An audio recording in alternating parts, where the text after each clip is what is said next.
to the Web3 Prof Podcast. Good morning and good afternoon, everyone. I'm here with Cong Ly, who is a co-founder and CTO at WonderFi. Cong, thanks for being with me here today. Pleasure to be here, Jared. It's going to be a great conversation to learn and understand about WonderFi because you guys have been, fairly recognized in the media over the last few years, especially with bringing on Kevin O'Leary. So it makes you quite an interesting brand to engage with. Partially because he's such a big hitter.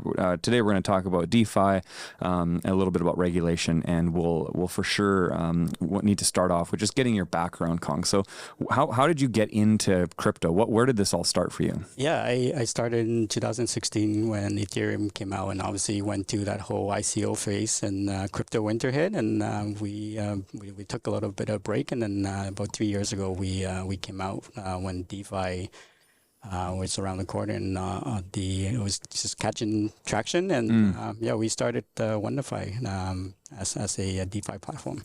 Were you? Is your background technical? You study engineering of some type? Yeah, I have a master in Cong Ly, and it's pretty boring. It's in networking, distributed computing, but that's how I got into crypto. And plus, in the first place, because it's just how to parallelize computer and how to transport packets as quickly as possible. Interesting. And what was it that made you interested? Like Ethereum launches, and what was it about it that attracted you to this? When you could have, in the field you're in, you could work in so many different industries. Yeah, actually, one of my area of research was in video games and looking at how to transport video game package as quickly as possible.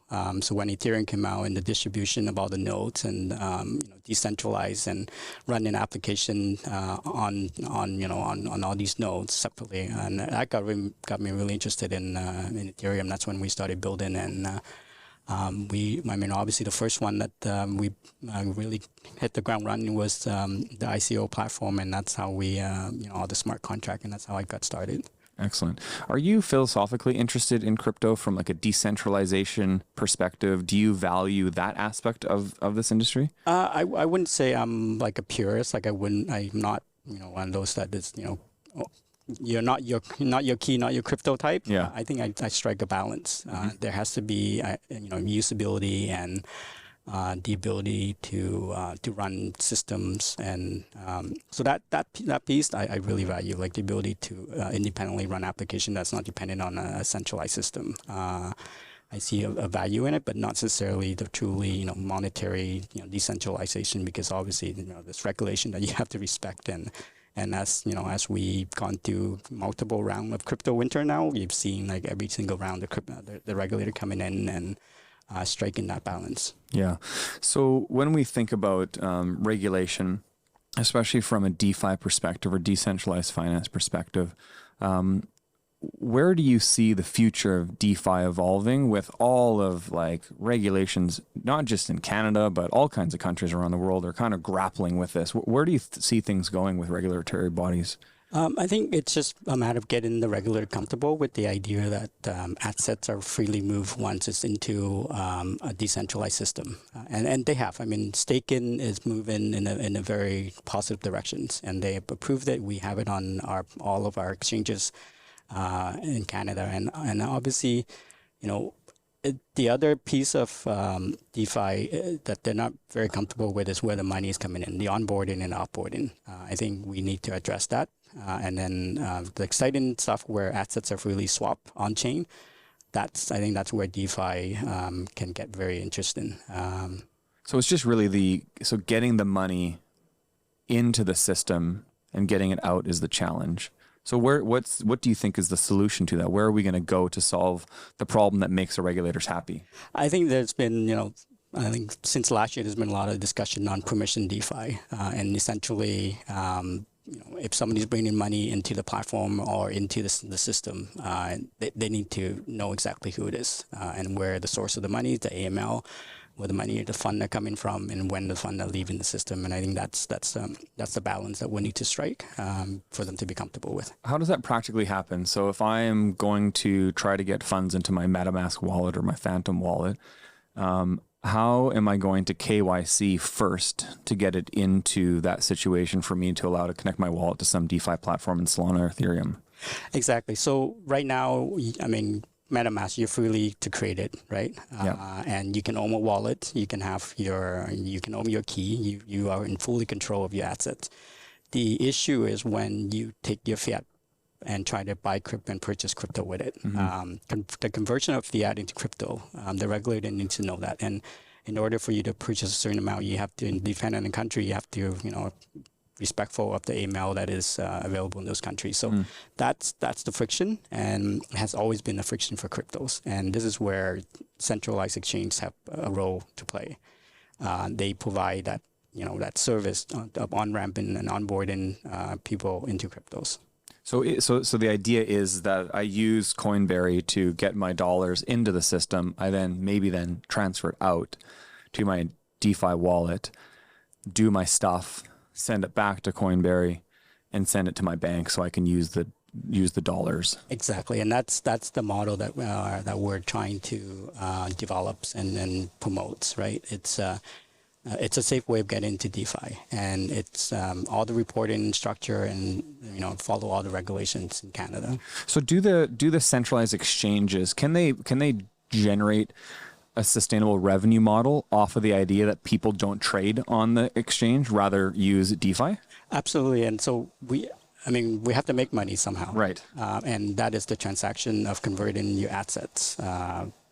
We allow for onboarding of fiat into crypto, minimal charge, and when you withdraw or when you transfer or convert on the exchange, we take a transaction fee. Yeah. Okay. So that transaction fee conceivably can be enough for you to operate a successful company. Absolutely, especially when you see volatility in the market. Right.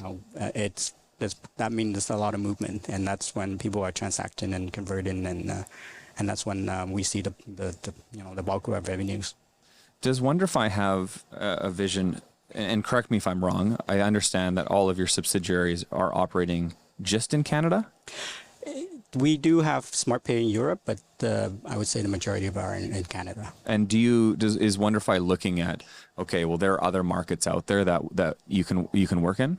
Absolutely. I mean, looking at the U.S. market, that's we're 1/10 of the U.S., right? Right. So, we are filing with the SEC to start looking at how we could get in our company present in the U.S. And then in terms of operation as well. So not just on the business side, but on the operational side. So what is that? So that means you compete in the American market as a centralized exchange? I would say a combination of both, depending on where the market and the industry is going, and obviously with the Bitcoin ETF filing and all that stuff that's happening in the U.S. Depending on the timing that we come in, I think we would be ready for it. I mean, there must be a hole in the American market, especially if we move into a bull run with the absence of FTX and Binance US, and there's been some pretty big pillars that have been taken down. Does that create an opportunity for you guys? Absolutely, and that's why we want to start in Canada and have the reputation and the regulation in Canada, and that give us the baseline. And we're not coming in as cowboys. We're going to come in and we're going to be ready for the regulations and follow the rules to operate in the U.S. Yeah. When you look at operating a centralized exchange, how do you value, or how do you create an environment within your organization that says DeFi still matters, but also centralization matters? Like, how do you kind of strike that balance? Because especially for Bitcoin maxis, like, they have no interest in centralized exchanges. And then lots of people, they value them a lot. Yeah. And let me start from the tech side. Obviously, there's people that are still very excited with DeFi, and they, some of the developers view centralized exchange as boring to be working on. Right. They would rather be working on the DeFi. So for me, it's just striking the balance. These are the steps that we build for customers: the centralized exchange, the easy UX, and the easy onboarding that people can understand. The fun and exciting stuff on the DeFi side, similar to AI, is the abstraction that we do in the back. How do we enable seamless swapping of assets? How do we give them access to staking? And to be honest, I think the engineer that have been working on our staking service on BitBuy over the last year or so, it's an exciting project for them.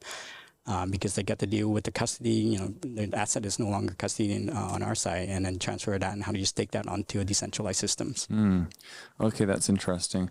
So when you look at, so from an engineering perspective, the computer guys, they want to work on DeFi stuff because it's more interesting. Oh, absolutely. It's the shiny objects, right? Yeah. I mean, I didn't realize that because I just have heard, especially in the bull run, that it was like, it's impossible to find people to work on projects. And so it's interesting to hear from you, especially someone who's technical, to say like, that's kind of the space that they want to be in. Absolutely. I think it has always been, what's the latest and greatest. Right. And the centralized exchange, that's just like a bank and ledger system that's built on. So it's no longer exciting.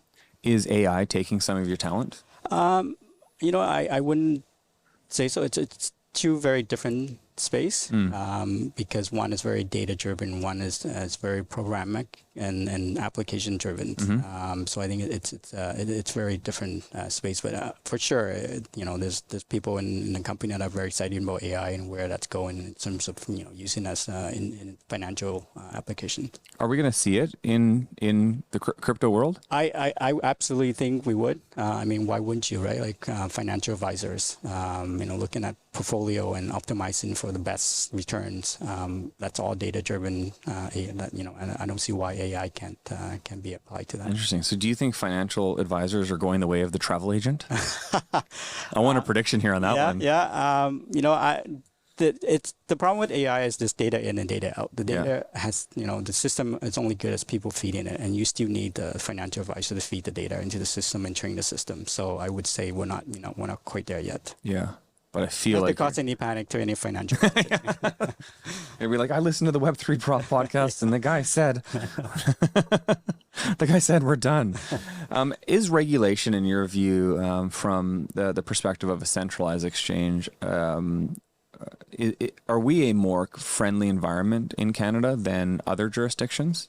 You know what? Absolutely, we are. I think we're really blessed by it. I remember when 2016, when we started with the ICO, just walking into any of the regulator's office, it's basically the door will close. It's like, don't talk to us about crypto or ICO. We don't understand it. Back in the days, we would be doing weekly presentation to the BCSC just to get them understanding crypto. But now it's very different. They're open to listening. We would write a proposal. They'll listen to us, and they'll work with us on how, and they'll raise concerns. We would provide answers, and then that's how the back and forth process, as opposed to a shut door that we used to face. How does it impact with every province having kind of their own securities division, with the overall acceptance in the country? It seems a bit, I don't know, I guess disjointed in some way. I mean, that's democracy, right? Right. every province has their own, markets Yeah. and regulation that they follow. But if you're in business, you know very quickly that the center of the universe is in Ontario and Toronto. Yes, of course. So we always start with the OSC and then we work our way through. And obviously now with the CoinSquare license, it's IROC or Zero that we're dealing with. Okay. How do you guys deal with security concerns at WonderFi? I mean, this is probably a significant roadblock for some situations. Is our assets secure? What do you guys do with that? It's not like back in the days where you store your private key in your wallet and hide it somewhere in your bed. Obviously, we relied on our custodial providers to store and to keep the assets safe, and that's one of the regulation that we have to follow. And then we have to back every assets up with the exact amount that we have for customer fund. But internally, as a company, we train our staff. Like, it starts with the people inside the company because that they're going to be the exposure, right? Yeah. So everyone in the company takes security very seriously, and we have a team that constantly monitor and obviously proactively track down threats as well. So are you guys being checked on by the security commissions across the country to make sure you're still compliant, or is it kind of once you are approved, then they don't really bother you anymore? Oh no, trust me, there's a lot of paper pushing. So I mean, this monthly paper that we would have file with them, any sort of questionable transaction, and we operate the same way as the bank. If there's anything that's stand out, we have to report it. And the same with spot checking of KYC, AML, to make sure that we're doing our work and our due diligence. So it's the same way that our typical bank would operate. When you're adding a new crypto token to the list of things that your buyers can buy, does that have to be approved as well, or are you able to go and accept whatever meme coin you want to? No, it's definitely it's a, like I mentioned earlier, it's a back and forth process for feedback. So we start internally with our own team doing our research, obviously, and there are strict rule on what we can list in terms of is this a legit token, for example? Is it a utility token? Is it a security token? So we have a committee that overseeing the coin listing, and obviously there's a lot of lawyers on the team, and they'll look at it. And if it makes sense, then we put that through a proposal, and then we run it by the regulators, and then that's how the token and the coin get listed on our exchanges. So like, what kind of tokens are they going to say no to? Like, let's say you guys are like, man, it's the Wild West out there. Let's give it a go. We want to try whatever. What are they looking at, and what are they saying no to? Obviously, is it a security token to begin with? Because those are very sensitive, right? And I mean, just to give you context, for the longest time, XRP, I mean, we all under the assumption that it's a utility token. Yeah. But in their preview, there's a question around it. So Right. for the longest time, we listed it and we had to pull it down because there was a question around it. So, but now, they're fully comfortable with it. Is that just due to kind of the recent lawsuit in the United States that they've become more comfortable with it? Absolutely. So it's just like in the last month or two. Yeah, it's like about, I'd say 2 months-ish. Yeah. But yeah, it's the same case. And that's what's so great about Canadian regulator too. They don't just sit around, they watch how the US deal with it, how other country jurisdiction deal with it, and they take that feedback and they move very quickly. Yeah. Really, to be honest, we're really blessed in Canada in that regard. I mean, it's interesting that you say that, because I've kind of had a similar conversation with a number of other people on this podcast who are in a similar situation to you, dealing with regulators for centralized exchanges, et cetera. And I've heard the same thing from everybody. It's like, actually, the environment in Canada is pretty efficient. The regulators are quite knowledgeable around crypto, especially when compared to the SEC. And I've had a couple of people on that have worked with both, and that's fascinating to me. So why do you think it is? Like, why are we in this situation here in Canada? I think, well, for a start, I mean, we're way smaller, right? Yeah, one tenth of the problem, right? Yeah. So that definitely give us the nimbleness and the flexibility to be able to move. And then the other one is, I mean, as a Canadian culture, I think we're technology and innovation. We value that a lot, right? Like look at Vancouver. It's a tech hub. Slack came from Vancouver. Back in the day, Salesforce started by purchasing SiteMaster and all those companies. So I think that value put the pressure on the regulator to move, because it create Canadian competitiveness, right? Like, without that, we would not be competitive. Right. Yeah, that's like the edge we have, is that maybe we're nimble. Absolutely. Yeah. So what kind of potential benefits do we see the innovation of DeFi bringing to institutions, and what can happen in DeFi to get institutions to embrace it? I think it's already happening, right? Like you see Wealthsimple, a traditional financial institution, coming in and transacting in cryptos. And then you see some of the traditional institution in the US get into cryptos. I think where in DeFi gets really exciting is the liquidity providers, right? They're historically they transact on chain, and they take the one asset and convert it to the other, and then they send it back to the exchange. Where decentralized DeFi eliminate all that, and now the bank can use on chain to swap assets between them, and I think that's. As soon as the regulator are happy and the banks are comfortable, I think that's the innovation in the space that we're going to see where DeFi will really excel. Do you think we're going to see more? Do you think we're going to see like RBC and TD, some of these big banks, start engaging in this type of practice?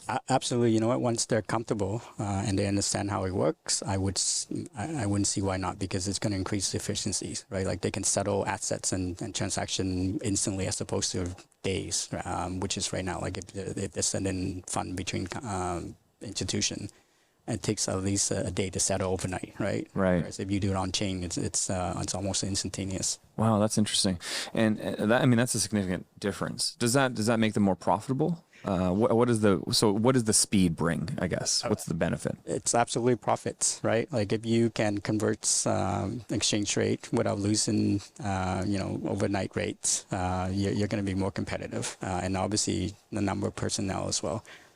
Yeah. When we look at WonderFi, starting off kind of in the space of DeFi and now moving to centralized exchanges, How do you balance, or how did you balance like self-governance versus now kind of reporting to regulators? Because I guess and maybe correct me if I'm wrong, in true DeFi, you're kind of making sure you're following your own rules, and maybe in the centralized exchange, you're following the regulators' rules. Is that a safe assumption? I think we were focused on more the application layer. So we were looking at building applications and system for user to be able to interact with DeFi. Yeah. So we were never really into creating our own protocol or our own system with governance. So I would say that piece was never really a struggle in the sense of conflicts. It was basically balancing how do we build an application that the regulator will be happy and the user are delightful to be using it. And that was sort of our business premise that was going into it. Yeah. Okay. So governance right now is really all around what the regulators say governance needs to be. I wouldn't say that. I think there is a push and pull effect. Okay. So we could push them on certain issue that we think, this is how, crypto landscape in Canada should be regulated. We provide those input and they'll review it and they'll come back with their feedback and we can challenge it. And obviously there's a lot of lawyer time involved. But I hate to see your lawyer bills. Oh yeah, no, trust me on that. But that's going back to our how collaborative the regulators in Canada are. So we do have some inputs into that. What kind of innovation are we going to see happening on some of your guys' subsidiaries? You know what? I say payment. Going back to we discussed offline payment processing. I think that's an area that really people have been talking for years about using crypto to purchase. I mean, you remember the Bitcoin pizza story. So I think that area, there's still a lot of work that can be worked on. Obviously, regulators and regulations has to get involved because you're dealing with money and transactions as well. But that's an area that I think is going to be very exciting. One thing I always wonder about, like I love the idea of being able to buy stuff with crypto, but I also don't want to use my crypto to buy stuff because I want to hold my crypto. Is this a tension a lot of people face? 100%. And I think you've seen many, and I've worked on Bitcoin Lightning Network as a payment channel as well. It's people aren't going to spend their Bitcoin. Let's be honest. I know there's going to be your listener and viewer are going to disagree with that, but it's been proven now that Bitcoin is for holding and it's a store value for like gold, and Ethereum is silver essentially, right? So same people aren't going to go and sell their gold or use it to buy stuff. And I mean, we're gone. We're not out of the Stone Age now. So that's where I think the real value in crypto is stablecoin like USDC. I think, right? Like now it's pegged against a real fiat, and that you can transact and not worry about losing the value or loss of value when you transact. And I think that's where it gets really exciting. Okay, so I think that's an important distinction, right? When we're talking about payment processing, we're not talking about spending our Bitcoin. We're talking about spending our stable coins. Yeah, and I mean, you can still spend your Bitcoin. Sure. You can convert it. But that's not where you think the market is. It's not going to be. It's the same way as you sell your gold, yeah. and you take your cash and you go spend it. I think that's the analogy, is that you convert your Bitcoin into USDC and you spend USDC or other coin or token assets that's going to be coming up. A friend of mine here in Vancouver owns a couple restaurants called Mahoney and Sons. Yeah. Pretty big restaurants here in Vancouver, and just last week they started accepting crypto as payments. You can go to the restaurant and you can spend Bitcoin or Solana or Ethereum or stable coins, all kinds. I think they have 20 different coins listed, which is pretty cool. And the experience, I was so surprised. It was like, boom, boom, done. It's done. And to them, the cost of the transaction was like a fraction of the cost of the transaction if I would have paid with Visa or MasterCard. Absolutely. They're charging 2 or 3%. The crypto transaction was like, a fraction of a percent. And so that's kind of an interesting incentive for business to accept this, because it's really, really cheap for them. And it wasn't hard for me to do, considering I already have the ability to pay with crypto in the sense like I have a wallet. Yeah, absolutely. And I think that's the exciting world of crypto payment. Yeah. So when we look at the future of WonderFi, what has it been like? Can you comment? Like, what's it like to work with Kevin O'Leary? There's the TV Kevin, and Yeah. there's the real life person Kevin. He's funny as hell in real life, and he's just really chill and outgoing. So from like an interaction and working and meeting, he's great. Like I think what you see on TV, that's the TV personality Kevin. Sure. Yeah. I always joke he's gonna outlive me because it's just how how relaxed he is and how funny and joyful he is as a person. So. That's amazing. That's very cool. Maybe before I asked that, I should have asked, like, can you give us context? I mean, maybe a lot of people probably don't know, Kevin O'Leary is an investor in your guys' company. Maybe explain a little bit of the history there. So, I mean, from a business perspective, he brings us network, right? Like, and you can imagine he's the brand and the name. He connects us with the right people that we would never have access to. So that's the value of having Kevin as investors and sort of a brand, the face of the company.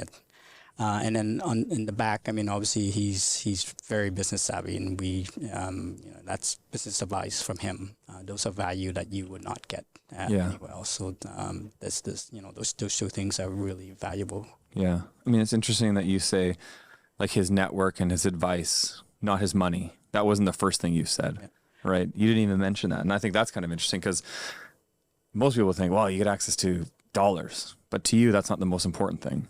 No, and